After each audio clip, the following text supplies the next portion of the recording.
everybody. You're listening to Chatting About Chen. This is Mason, and I'm here with Ethan, the host or co-host, or he seems like the main guy, but I'm not really sure sometimes. Yeah, you said that to me the other week. You said, "Oh, you're the host." So I said, "No, I'm not the host. We both came up with this idea together, and in my mind, I certainly don't think I'm the host." And so are we both I guess co-hosts? I just need to stop talking so much. Yeah, that's how I've been referring to is that we're just co-hosts. Okay, I like it, but it just seems like there should be a host. I'm a co-host, and you're a co-host. Fine by me. I'm sucking down some water because it's about 90 degrees in my office. But it's kind of cold outside, I think. No, man, it's so hot out. The sun is just beating down. Let's not talk about the weather. I hate talking about the weather. Sorry. It's like... you brought it up. If you're at a... Yeah, I know, it's my fault. Totally my fault.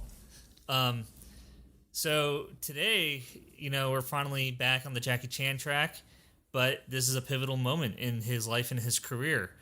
And kind of to recap, Mason, can you recap why this is important? Why? Yes. By the way, the movie is New Fist of Fury.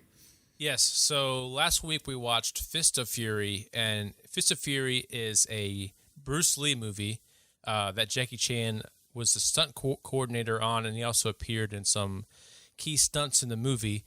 And the movie this week is called New Fist of Fury, which is basically like a sequel that was done with Jackie Chan in the lead because Bruce Lee had died. And this movie is important because basically after Bruce Lee dies, the Hong Kong film scene kind of dies with him, and Jackie has to go live with his parents in Australia, and he basically thinks his career is over. But he gets a call to come back and do this movie, New Fist of Fury, so that's why it's important. Great, thank you. That was you nailed it.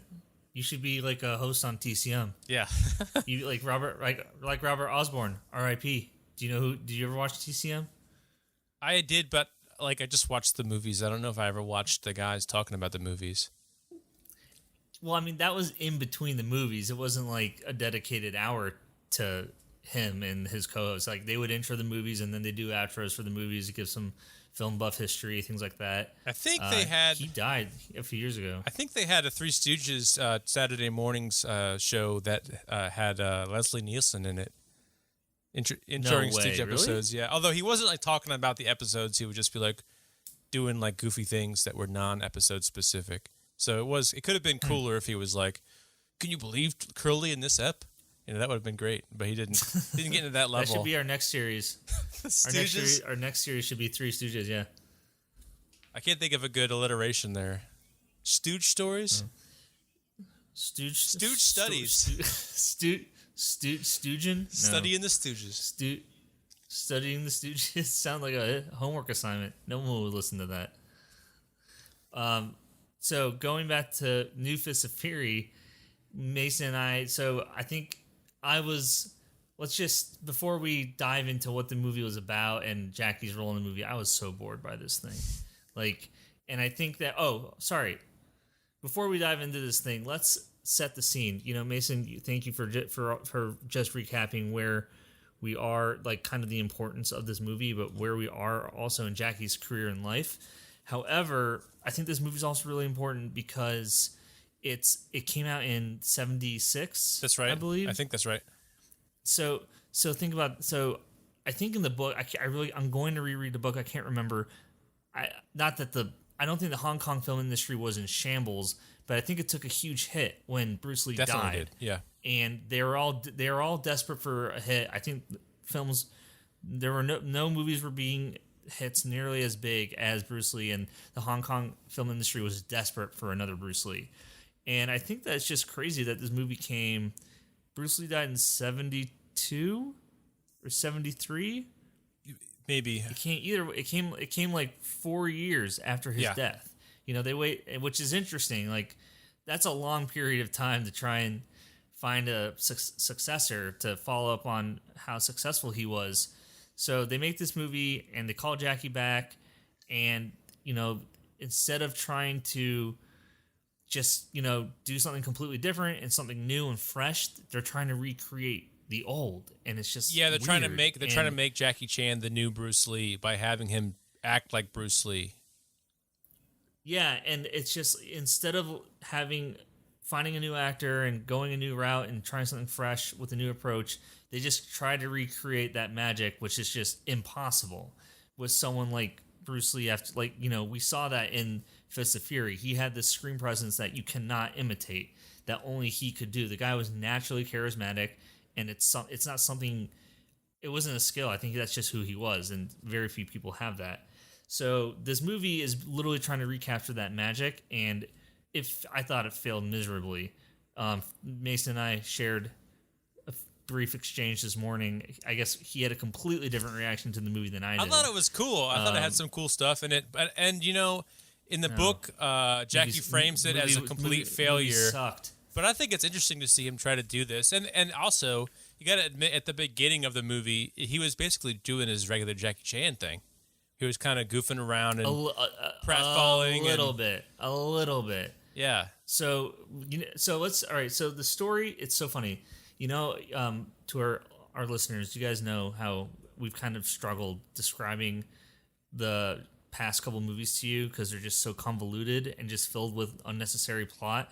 Well, I was like thinking to myself, you know, one night I was just like, God, like, am I just really bad at summarizing things? You know, do I need to take a course on how to like structure my thoughts and like talk and like present them to people? And then I went on the Amazon yesterday. I watched New Fist of Fury on Amazon Prime, and I was clicking on other movies, but also they have a great.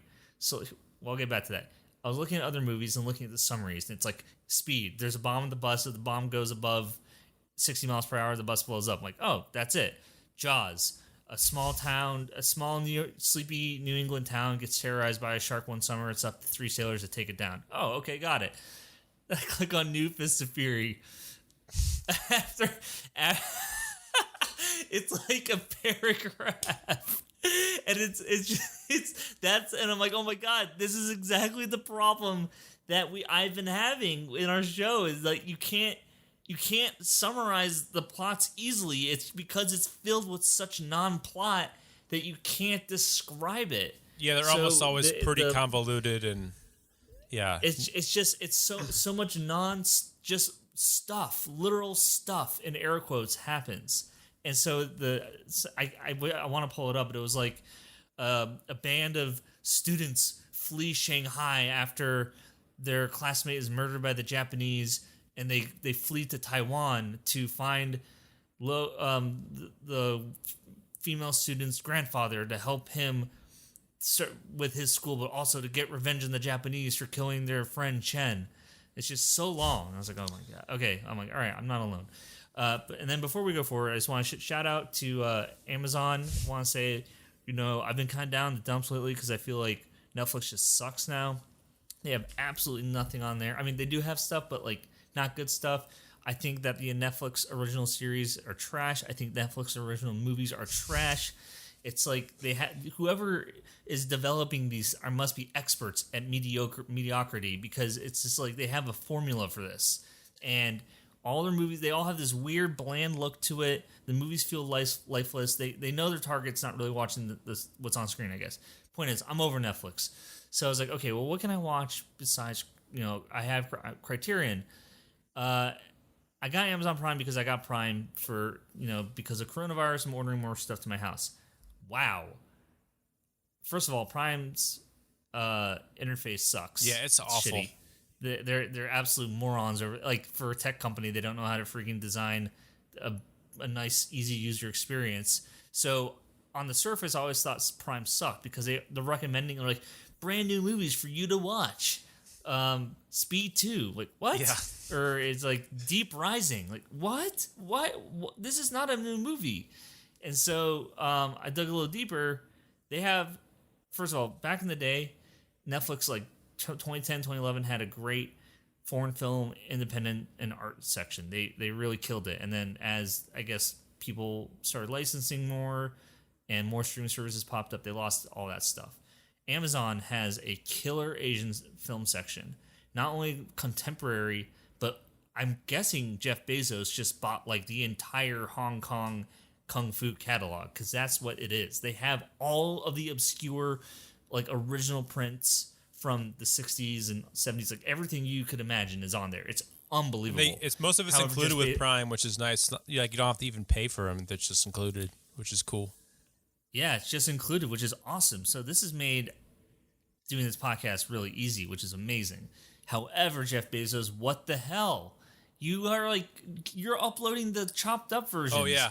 Mason and I watched 2 different versions of Fist of Fury. That's probably why I liked it, because I saw the real version. You probably saw the bullshit version. The weird thing is my version was 4 minutes longer, yet the intro was cut out. Mason goes this morning, he's texting me, he says, "Oh man, I thought there were some great shots. The intro was really good." I'm like, "What are you talking about? The intro, there was no intro." He goes, "Yeah, the part where they got on the boat." I said, "I definitely watched the movie, and I have a bad memory, but my memory's not that bad." So I went back and I watched it just now, and I saw that the movie just hard cuts. The movie on Amazon starts, the title New Fist of Fury just jumps on screen, and it's a hard cut over this old man's shoulder. Whereas in the version Mason saw, there was like 3 minutes prior to that, and the title came up at a different point. So I completely missed whatever Mason saw. And I am curious what the extra 4 minutes I had were. I mean, it's just the student reminiscing over the loss of Chen, who was Bruce Lee's character, which sets the scene in the context for the whole movie. Yeah.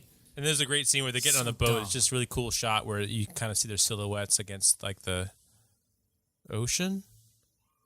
What's between Hong Kong and because they take a boat. They take a boat to Taiwan. Taiwan is an island. Yeah, but I wasn't sure if there was a river or something. No, it was the ocean. Okay. Geography is not my strong suit. What? I'm interested in film, not geography. Okay. Yeah, this isn't a geography class. Okay. Jeez. So the movie picks up. It's a direct sequel to Fist of Fury. And you know what's funny? At the end of Fist of Fury, after Bruce Lee kills all the Japanese people in the Japanese dojo, the Japanese officials who are occupying the town or the city, they come over and they arrest him. They said, "You're going to be punished." Now, maybe this was lost in translation, but in New Fist of Fury, they say he was killed. And that was not clear in Fist of Fury 1. So we killed like 47 people. They probably just gave him the death penalty, right? Yeah, but they didn't say that. They just said, "We're going to punish you." And I was like, "Oh, he's going to go to jail." Okay, wow, he got off easy. But then in New Fist of Fury, they made it clear that he was dead and that they wanted vengeance for his death. So the main group of people, including the love interest from Fist of Fury, they take a ferry or a boat from Shanghai to Taiwan, and the woman, her grandfather runs a kung fu school there, so she's going to go there, and they're going to stay with him while they devise a plan to get revenge on the Japanese, and also Taiwan is occupied by the Japanese. So this is a kind of same theme of the Chinese revolting and standing up to the Japanese occupation in China, and the movie has a very similar tone. So that's the story. Now, where does Jackie fit into this? That's what's weird. I feel like he's in like a third of the movie. He's obviously supposed to be the role of Bruce Lee. Bruce Lee was... So what's interesting about Fist of Fury 1 was the whole movie was about... Bruce Lee, in the beginning of the movie, he goes in and he beats up everyone in the Japanese dojo, then he disappears and he's on the run.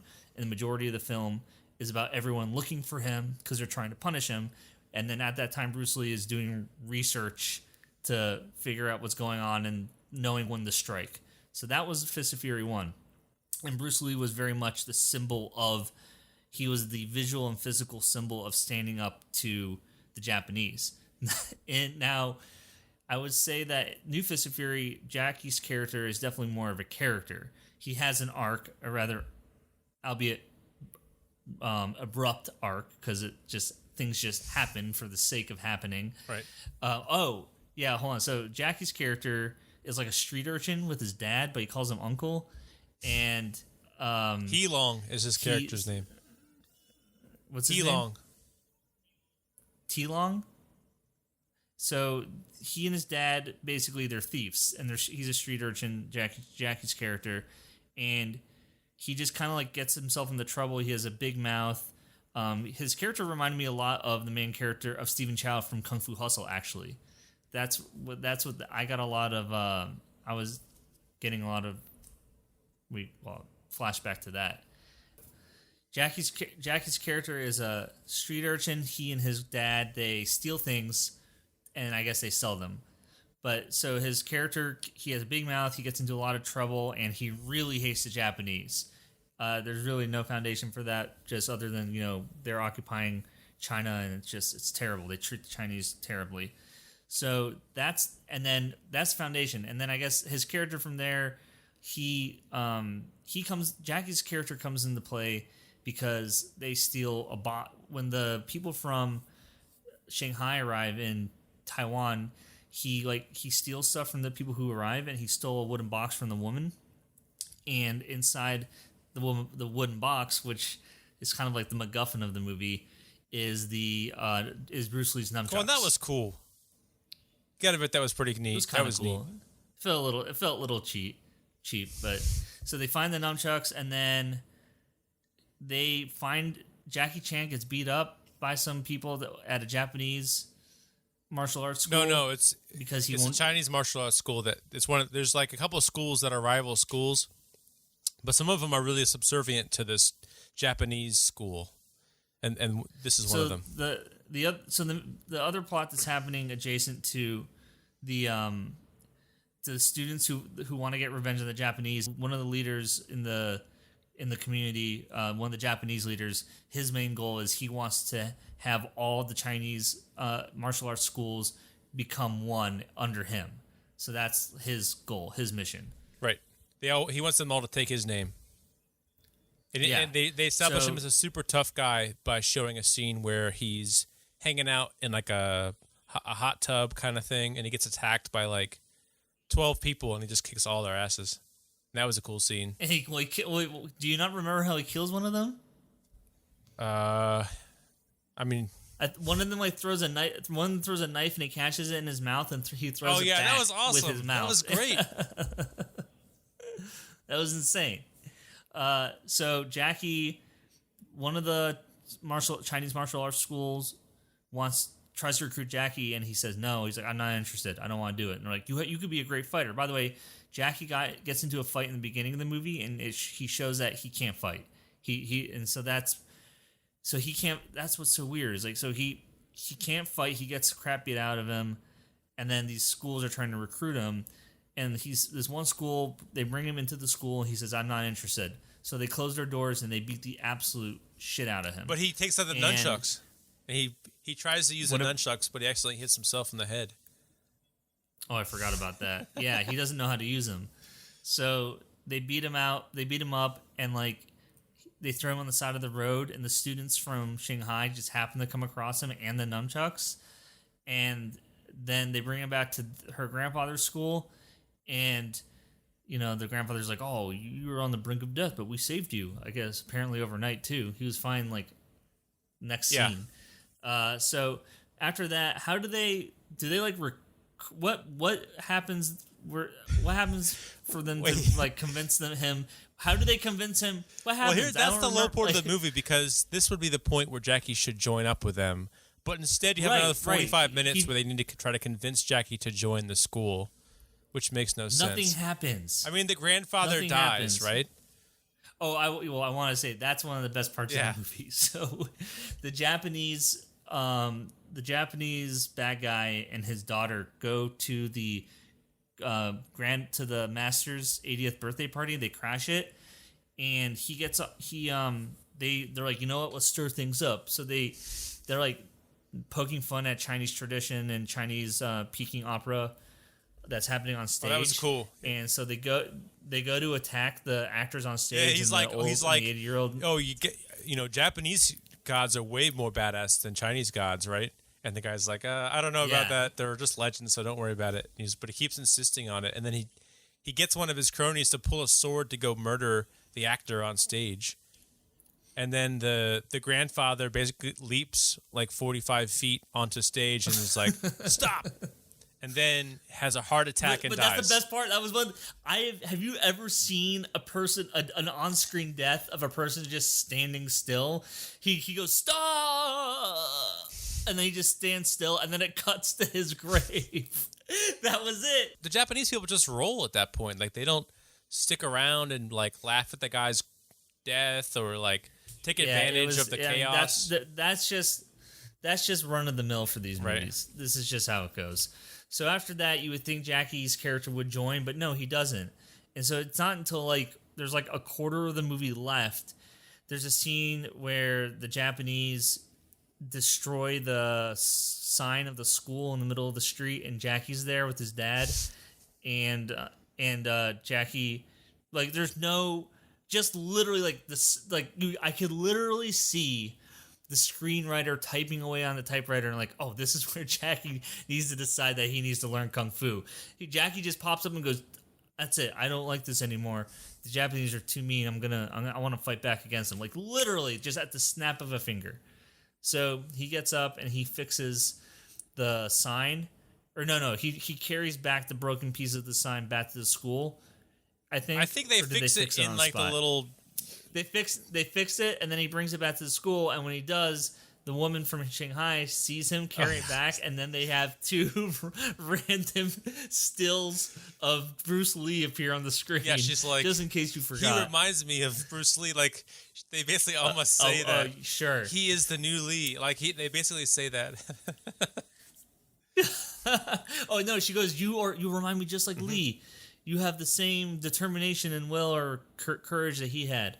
So let's really get down to, instead of just like going over the plot, Jackie is not Jackie in this movie still. Like, you can tell that he was getting notes from the studio and from the director that he needed to be more serious and strong and like confident and strong in the way he carried himself in his acting.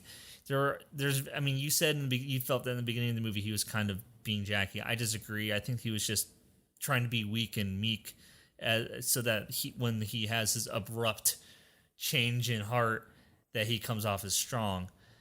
Jackie was very much acting, I would say, in this movie. I wouldn't say it wasn't terrible, but he was acting, I guess. Yeah. Yeah, he tried. I mean, that's what's great about all these movies, is that he's at least trying these different things. He's trying. And so there's not much to say. Like, there wasn't a lot of depth to the role. I mean, but in regards to matching Bruce Lee, no, there was not even an ounce of the magnetism. How do you pronounce magnetism, it? I think. Not an ounce of the magnetism or charisma. Jackie has his own charisma later down the line, but it's nothing like what Bruce Lee had in Fist of Fury. Yeah, it was a mistake to try to emulate that.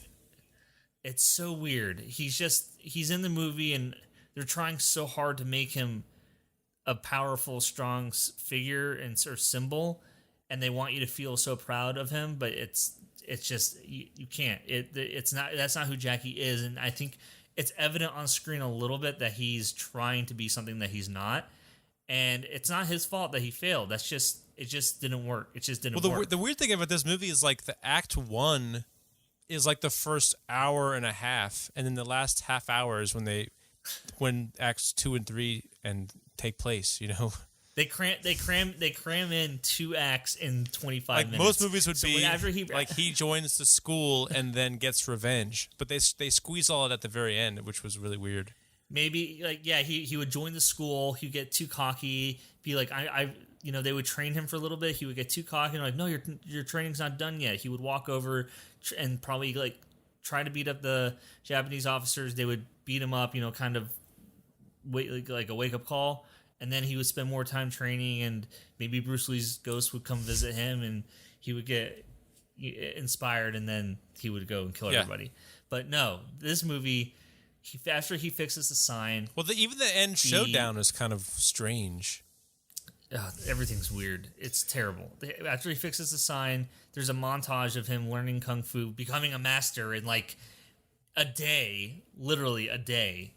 And then they have, how did this challenge come about? There's a Japanese kung fu master goes, if you guys can beat me, if any of the Chinese kung fu schools can beat me or my cronies in a match, then you if you beat me, you can stay independent, but if you don't beat me, you have to come under my rule. However, there's a trick that he has up his sleeve that they don't realize, is that they fight upstairs of the building, and if they beat him, if the school beats him or his cronies in a match, when they walk downstairs, he has like 4 dudes with samurai swords waiting for them, and they kill everybody. So it's a lose-lose situation. Yeah, unless they just say they wanna join, then they're probably in the clear. But yeah, that's the finale. That's the finale. Sorry, that's the finale. Oh, I wanted to point out that Jackie does take special care during the last fight to also break their sign. So there's a lot of sign breakings, he jumps like 60 in these movies. Yeah, he jumps like 60 feet. Hold on, I'm pulling up my notes because I wanted to see what I wrote about the last scene. Oh God, there's a part. During the last, when Jackie is getting ready to fight, he has a showdown with the head of the Japanese school, and they tried to copy the scene from Fist of Fury. Very famous scene where Bruce Lee, the camera like slowly zooms in on him, and Bruce Lee moves his hands very slowly, and the hands kind of trail. It's like a slow shutter speed, so it looks like his hands are trailing behind each other. It's very trippy, and that camera effect in Fist of Fury really mimicked Bruce Lee's philosophical outlook and approach to Kung Fu, kind of being focused and being in the moment. And they tried to copy that scene in this movie, and it is so awkward. Jackie, oh my God, that's the hardest I've laughed in a long time. He looked so stiff and awkward doing it. It was the exact opposite of what it was supposed to be. Yeah, it looked so goofy. It was so goofy. I wish I could show you guys what it looked like. It was so funny. Jackie clearly looked very... I'm sure Jackie had obviously seen that clip and knew what it looked like, but he could not do it. Because guess what? That's not Jackie. He's not that philosophical. He doesn't, I'm sure he has a philosophical approach to martial arts, but he wasn't like Bruce Lee. So I guess when you don't have that connection and understanding, it's not always going to translate. And so I guess the very end. I guess that leads us to the best part. The best part of the movie is the last shot. So yeah, Jackie, I guess, like, is able to kick basically a sword into the chest of the leader of the Japanese leader of the Japanese schools. The Japanese leader is about to kill him with a samurai sword. Jackie's on the ground, and the Japanese leader is above him, and he raises his samurai sword. He's ready to kill Jackie. Jackie picks up a samurai sword that's on the ground. He picks it up with his feet and sticks it into his chest. Yeah, and then he goes downstairs, and they just mow. There's guys with like machine guns, and they just mow him down. No, you didn't. No, you got that wasn't no.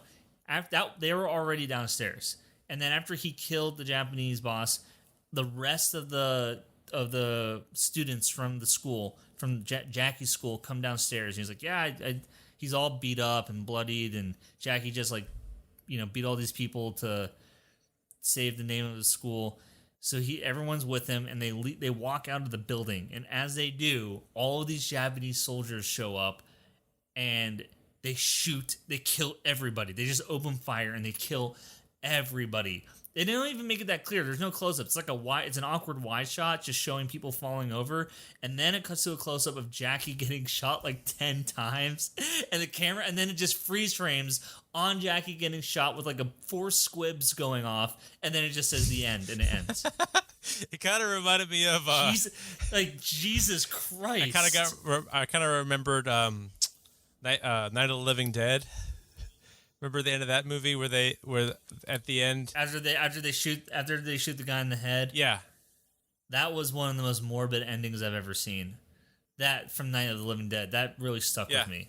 But that was a good way to do it. This was not as good. But definitely remembered that. It's like they just don't, because it's like well, what about the other people in the school? That can't be the end of the movie. So all that fighting he did, it wasn't like he died heroically, It just like it wasn't like they were like, charge, If they did that, it would have been a more heroic death. They just got shot, which I guess makes the Japanese army look that much more brutal. Right. Yeah, it was a pretty insane ending. Somehow this movie has 2 more sequels. I don't know. Oh, did you look up to see who stars in the sequel after this? No. I forget what the movie's. It's another Fist of Fury movie, but the actor's name is Bruce Lee with L.I. Can you imagine how many people probably got tricked into seeing that film when it was released? Definitely a ton. Yeah. God. I wonder if it was like a Charlton Heston thing where Jackie was like, yeah, let's make sure I die so I don't have to do any more of these. Oh, was that what he said about Planet of the Apes? Yeah, and Beneath the Planet of the Apes, he's like, yeah, I have this idea. Let's have the whole planet get blown up by a giant bomb. And then he's so... Oh, that was for Planet of the Apes, too? Yeah. Interesting, I guess, is that Jackie is able to still make movies after this movie because it bombs pretty hard. It doesn't connect. It's not... They can't replicate the magic of Bruce Lee. So, I forget... In the book, he explains how he got the next movie. But yeah, I'm not sure. I think the guy... It's not clear. It's not clear if it's like he was allowed to make it his own. Because how was he able to break out of his shell? You know? Yeah, he's able to work with his. I think on this movie he was working with a bigger studio. And they're like, you know what? Why don't we loan you out to another studio? Because they're like, it's not really working. But fortunately, when Jackie goes to meet these guys at this other studio, they ask him what kind of movies would he like to make. And that's right. He was really understanding and listened to him. That's right. I forgot about that. Was awesome. And they work together, and they end up making the movie that they end up debuting. This new character is the Snake Fist Fighter, which is the Snake in the Eagle's Shadow. Oh right, there's a lot of Snake movies. And shadows and eagles, but anyway, that's and lots of dragons and fists. Yeah, that ends up being his big breakout hit. So, I mean, that Snake and Eagle Shadow wouldn't have happened without this movie. So Mason, you said that Snake and Eagle Shadow is his breakout role, but that we're still 2 movies away from that. Yeah, I don't know what's going to happen between New Fist and Fury and Snake and Eagle Shadow. I'm not sure what we're going to see in these movies. So we have next up we have Shaolin Wooden Men, which is literally it does what it says on the tin. I've looked at the poster. It's dudes in wooden bodies. It looks awesome. I hope it lives up to the poster. Sounds awesome. I hope it lives up to the image of the poster. You know, there's so many freaking awesome posters from the 70s and 80s, like those hand-drawn ones, that always look so much more badass than they are. And then when you see them, you're just so let down. So yeah. I'm really hoping that this doesn't let me down. It's got Jackie. I've seen the poster. Jackie's on it. And then he's surrounded by these guys in these very awkwardly made wooden. They look like wooden men. It's what it is. And then after that, we have To Kill with Intrigue. And then sounds like a mystery. It sounds like an 80s erotic thriller mystery noir. I was thinking more like a Murder, She Wrote episode or a Columbo episode. Columbo, yeah, that's true. It does sound like one of those. And then after that is Snake and the Eagle Shadow. So only 2 more movies. And to me, Snake and the Eagle Shadow is when we're home free. We're in it. This is it. This is now I'm done waiting my legs through the swamp. You know, I'm sorry, Jackie, I not to insult your work. I know you've worked your ass off to get here, but I, as a viewer, am ready to start enjoying myself. So, yeah, it's going to be great. We got at least 15 years of great films to get through, which is awesome since he does about 10 dude, 10 I did the a math. year. I did the math last night, and that's exactly, you're right. He has 15 years of great movies. And as I kind of said on the last episode, you know, we only know the hits, but Jackie has so many gems and nuggets in here that I'm only discovering as I read the 2 books and read online. Half a loaf of Kung Fu, Spiritual Kung Fu, Fearless Hyena. Those all sound great. Project A, which is a big one of his, but I've never seen it. And awesome movie. And the one that Miracles, which apparently was a passion project for Jackie, but bombed. But I heard it's still not bad. I'm really curious to see it. So, and you said a lot. Some of these, like Half a Love of Kung Fu, is on Criterion. Yeah, right? I'm so pumped, man. Half a Love of Kung Fu and Spiritual Kung Fu and Fearless Hyena and My Lucky Stars is on Criterion. Are they like restorations as well? That's what I was saying was last time in the last episode. I think even though they're not out on Criterion DVD, when I watched them, they had I guess any movie on Criterion channel is going to open with Criterion, but it opened with the Criterion logo, and then it cut to the movie, and the movies looked beautiful. They looked restored. They looked stunning. So can't wait. That's going to be awesome. I'm so hyped. And again, everything happens for a reason, and the people at Criterion clearly recognized that these movies these early movies in Jackie's career were not only good but important. They did do Police Story 1 and 2, which are the obvious ones, but they picked these really early ones. They didn't pick Project A. They didn't pick Armor of God, which weirdly enough, Armor of God had some pretty crappy reviews online. I was really surprised to read that. I thought it was supposed to be good, but it is good. Those people are wrong. So yeah, we got a lot of good stuff coming up. Before we wrap up the show, I wanted to talk to Mason about, to our viewers, we're in what day is it of quarantine now for the coronavirus? Oh, hold on a second. I've been keeping track. Let me get my note here. I am on day 78 of quarantine. Yeah, so I probably started quarantining the same. Actually, no, Mason, I think I started quarantining before you. I think you probably did. Yeah, I'm super paranoid. I live I'm actually in a bunker right now. No air, no fresh air supply, no windows. So, as we're in quarantine, everyone is kind of going a little crazy, like Jack Nicholson, The Shining, and I thought, we could talk about what we've been watching. So, Mason, why don't you? What movies have you been watching? Have you seen anything good lately? What are you doing to kind of keep yourself sane?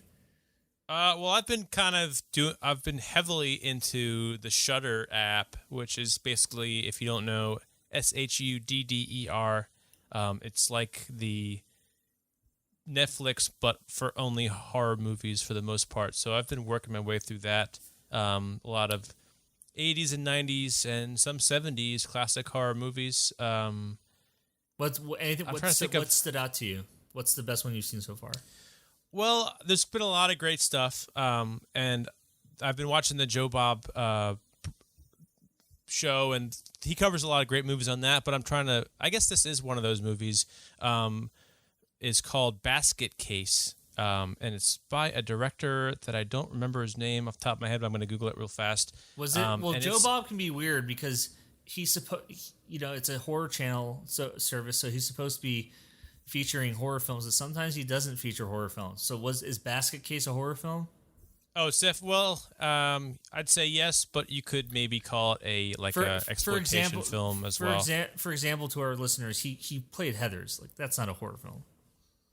Yeah. Oh, you know what? And it wasn't Basket Case. It was one of his other films. The guy's name is Frank Henenlotter, and I love kind of 80s horror movies. The movie that I watched was called Brain Damage, by the way, and it's kind of basically what happens is the guy gets like a parasitic alien on his neck that basically injects his spine with this like drug that he gets addicted to, and it's kind of a big allegory for the horrors of drug use. But it's really like unintentionally funny, and at times intentionally funny. But like I just thought I knew all these types of directors, and to find a new one that I'd never heard of has been awesome, and I can't wait to watch his other stuff. Basket Case is his other big hit movie that I can't wait to see. So is Brain Damage filled with a lot of body horror? Yeah, there's a lot of good body horror in it and a lot of bad body horror in it.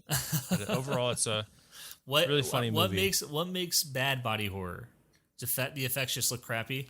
Yeah, the effects aren't great, and it's not scary.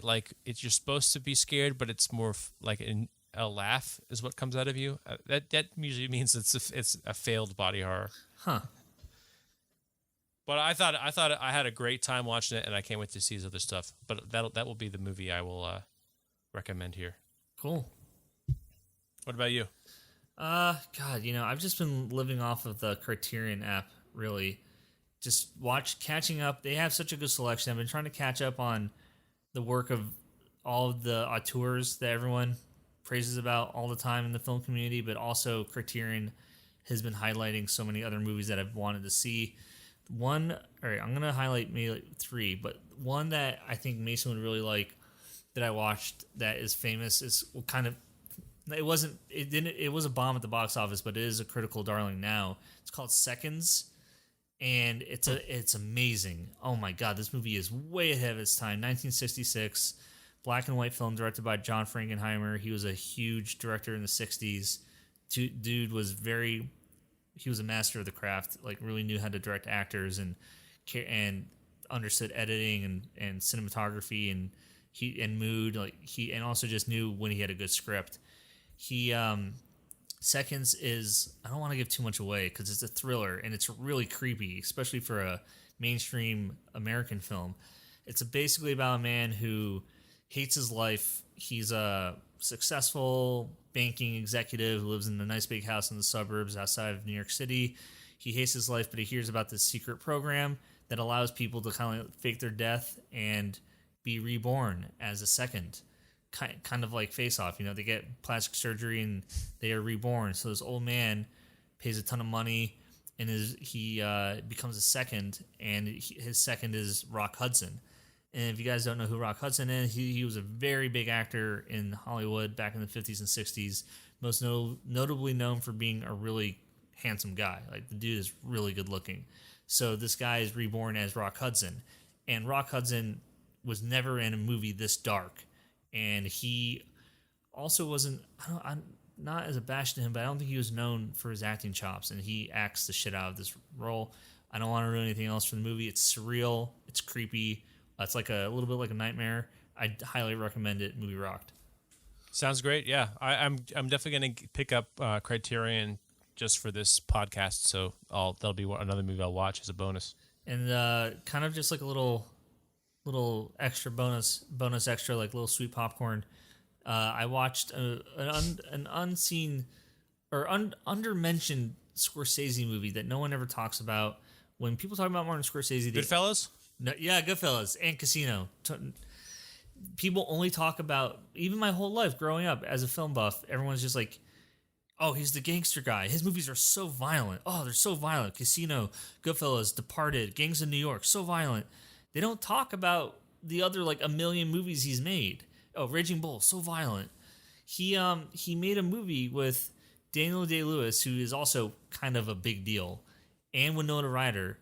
And it's a movie called The Age of Innocence. Now, I hate period pieces, but this movie is never mentioned ever in his catalog of films and what he's accomplished.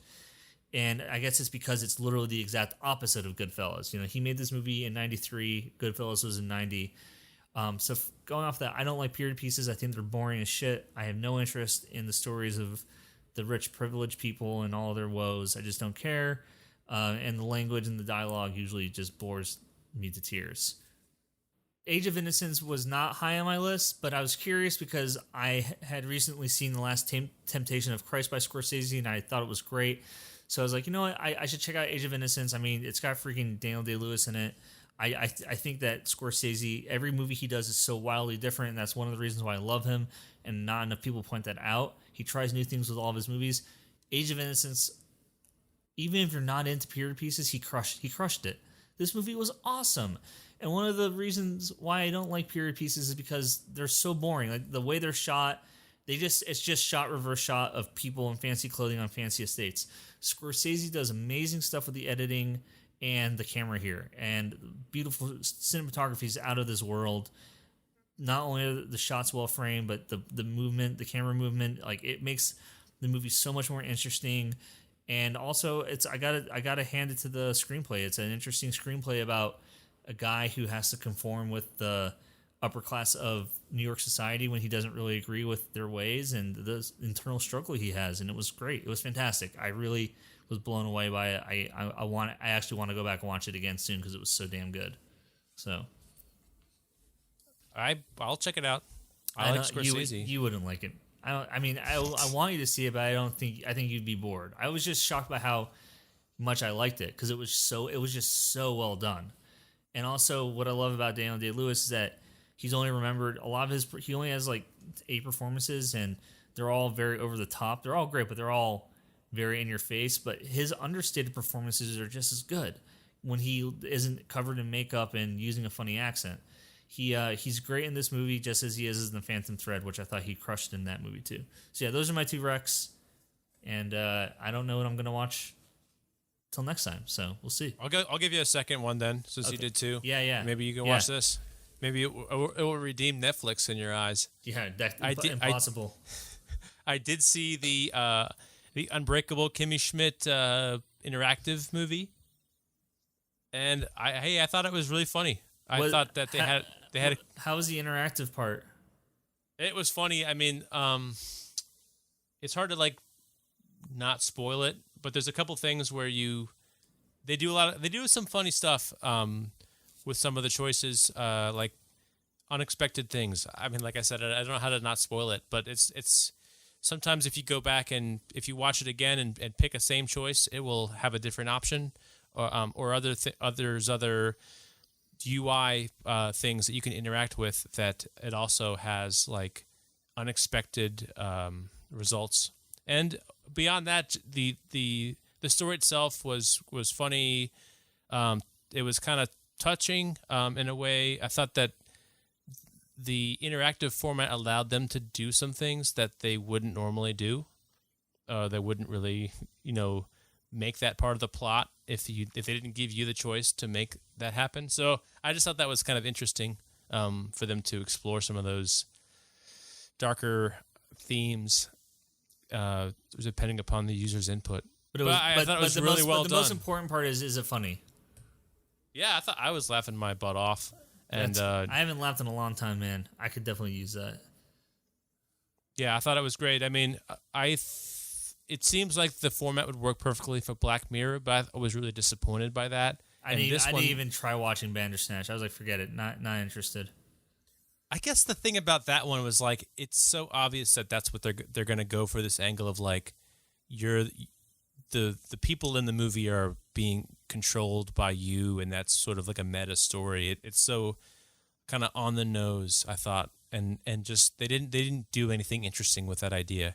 And this movie was more like a regular movie, but just something that you could interact with. And I just thought it was funny and fun, and it's the replayability is also interesting, in that it encourages you to do that. So I think it could be one of the better interactive movies ever made. But I just thought it was really well done. Do you see more movies being made with the choose your own adventure kind of story? Or I hope feature? so. I hope so. But I hope so. But I also think that a lot of people are going to suck at it. I think the writers of Kimmy Schmidt are very smart, and they use it wisely. And I don't know that everyone's going to make that show that amount of restraint, and actually take advantage of the platform rather than just make it like, Tom Cruise can go left or right. Which way? What do you want Tom Cruise to do? Do you want him to jump off a building, or do you want him to deep dive in a nuclear submarine? Yeah, that would be pretty awesome. Actually, that would be sweet. That'd be sweet if you could choose which stunt you want to see, and then you get to go back and see another awesome stunt. Yeah, maybe Jackie should be using this. Maybe we'll bring it back. I'd love to see Jackie use this new platform. That's a story for another day, because I have a lot of thoughts on Jackie doing stunts now. But we can talk about that in 1 1/4 years, 1 3/4 years, when we're at the end of this journey. Yeah, I did the math. We're gonna be doing this for another 2 years, man. I hope that we do. That would be great. Well, hold on. I'm gonna quickly check Jackie's IMDb, because how many movies? I'm gonna do an estimate, because we're not watching every movie he's been in, because he's sometimes has credits as a random person on the street. He has 142 credits, so I would take down 15 to 10. So we have 130 weeks left, or 100. We have 100. Sorry, probably have 125 weeks left. Yeah, so at least 2 years. So 2 years. Man, I'm looking through this. Oh, Yeah, he has so many movies in here that I've never heard of. Fantasy Mission Force. What is that? So after Mason, I gotta ask, when we're done watching his movies, do we need to review his albums? Yeah, I have his greatest hits. It's Do you really? Of course. Oh my god! But they're all in Cantonese, right? Yeah. Okay. But that's all right. I wonder, do we know which movie is the first movie where he started singing the theme song for? No, but we should look that up because I think it might be Police Story. We should definitely review the song or whatever, you know. Oh god, you know I totally forgot Jackie was in, and this movie sucked. Twin Dragons. I like that. I see. I'm a twin, so that. Oh that man, spoke to me. I remember watching that on TV as a kid, and you could see the edges of the green screen on when because he plays two brothers, and you could see the edges of the green screen on one of the brothers. Oh my god, it was so cheesy. Well, they did what they could back then. Jackie's always on the cutting edge, baby. That was 1992, so pretty impressive, I guess. Yeah. Yeah, it wasn't one of them was like a professional concert violinist, I think. Yeah, and the other's like a street tough, right? Oh, really? I don't remember that well. I've seen it a few times, but I was 11 or 10.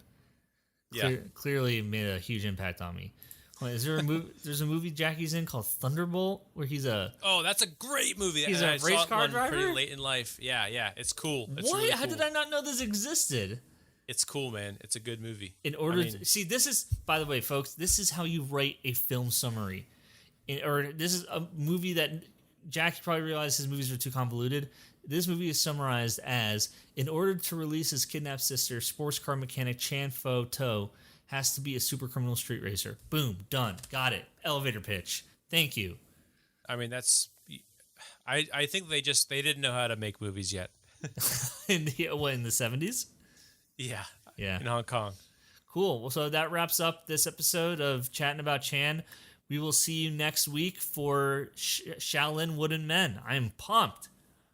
Yeah, hit us up on YouTube if you want to comment and let us know what you like or what you don't like about the format of the show. We're still kind of figuring it out, 8 episodes in. And I think we're also on Instagram. At The Final Frame. Just type in The Final Frame. One word. Yeah, I'm sure if you go to Instagram and look for Chatting About Chan, you're going to find us anyway. Yeah, well, I leave hashtags for Chatting About Chan, so you should find us on there. Yeah, and so I guess I'll see you next week, Ethan, for Shaolin Wooden Men. All right, I'll see you next week, Mason, for Shaolin Wooden Men.